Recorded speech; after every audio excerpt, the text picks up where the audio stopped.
Subject এবং ভার্বের পরের ওয়ার্ড বা ফ্রেজ, সাবজেক্ট এবং ভার্বের পরে ওয়ার্ড বা ফ্রেজ যদি একই ব্যক্তি বা বস্তুকে নির্দেশ করে, সাবজেক্ট এবং ভার্বের পরে ওয়ার্ড বা ফ্রেজটি যদি একই ব্যক্তি বা বস্তুকে নির্দেশ করে তাহলে মধ্যবর্তী ভার্বটিকে বলা হবে লিঙ্কিং ভার্ব।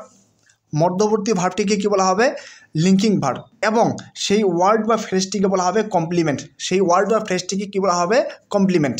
আমি আরেকবার বলতেছি যে সাবজেক্ট এবং ভার্বের পরে ওয়ার্ড বা ফ্রেজটি যদি একই ব্যক্তি বা বস্তুকে নির্দেশ করে, একই ব্যক্তি অথবা বস্তুকে নির্দেশ করে, তাহলে মধ্যবর্তী যেই ভার্বটি থাকবে সেই ভার্বটিকে বলা হবে কি? Linking verb.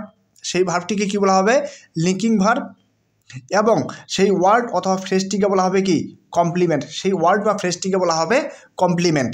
আমরা উদাহরণ হিসেবে দেখতে পারি, Rahim is a good boy. Rahim is a good boy, এটি হচ্ছে সাবজেক্ট এবং ইজ হচ্ছে কি? ভার্ব। এবং a good boy, a good boy এটি হচ্ছে ফ্রেজ। আমরা যদি ফ্রেজ আইডেন্টিফাই করি, এটি হচ্ছে নাউন ফ্রেজ। কি ফ্রেজ? Noun phrase. এখন রহিম এবং ভার্বের পরবর্তী ফ্রেজটি হচ্ছে এ গুড বয়, একই ব্যক্তিকে নির্দেশ করে নাকি আলাদা ব্যক্তিকে নির্দেশ করে? অবশ্যই একই ব্যক্তিকে নির্দেশ করে। যিনি রহিম তিনি গুড বয়, আবার যিনি গুড বয় তিনি কি? রহিম। তাহলে এর মধ্যবর্তী যেই ভার্বটি আছে ইজ, এই ইজ ভার্বটিকে বলা হবে কি? Linking verb. ইজ ভার্বটিকে কী বলা হবে? Linking verb. এবং a good boy, a good boy এই অংশটিকে বলা হবে কমপ্লিমেন্ট। এই অংশটিকে কী বলা হবে? Complement. Rahim became a lawyer. Rahim became a lawyer. Rahim কি হয়েছিলেন? একজন আইনজীবী হয়েছিলেন। এখন রহিম এবং এ লয়ার কি একই ব্যক্তি নাকি আলাদা ব্যক্তি? লয়ার কে হয়েছিলেন? রহিম হয়েছিলেন। লয়ার অর্থাৎ আইনজীবী কে হয়েছিলেন?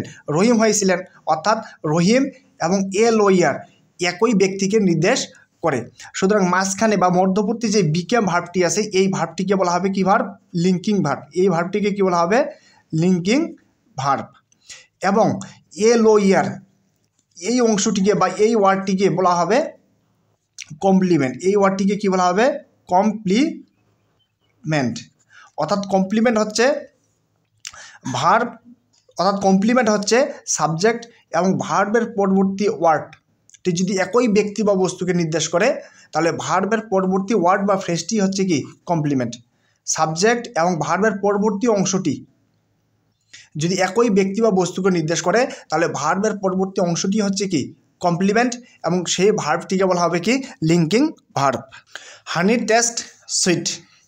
হানি টেস্ট সুইট অর্থাৎ মধুর স্বাদ কি? মিষ্টি। মধুর স্বাদ হচ্ছে কি? মিষ্টি।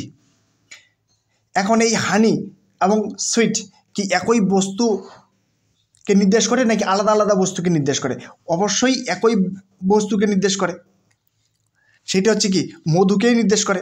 অর্থাৎ যেটি মধু সেটি হচ্ছে কি? মিষ্টি। সেটির স্বাদ হচ্ছে কি? মিষ্টি। অর্থাৎ যেটি মধু সেটিরই স্বাদ হচ্ছে কি? মিষ্টি। আর যেটির স্বাদ মিষ্টি সেটি হচ্ছে কি? মধু। সুতরাং এদের মধ্যবর্তী ভার্ব হচ্ছে টেস্ট। এই টেস্ট ভার্বটির নাম হবে লিঙ্কিং ভার্ব। এই টেস্ট ভার্বটির নাম কি হবে? Linking verb. এবং ভার্বের পরবর্তী ওয়ার্ড সুইট, এই সুইট শব্দটি হচ্ছে কমপ্লিমেন্ট। সুইট শব্দটি কি? কমপ্লিমেন্ট।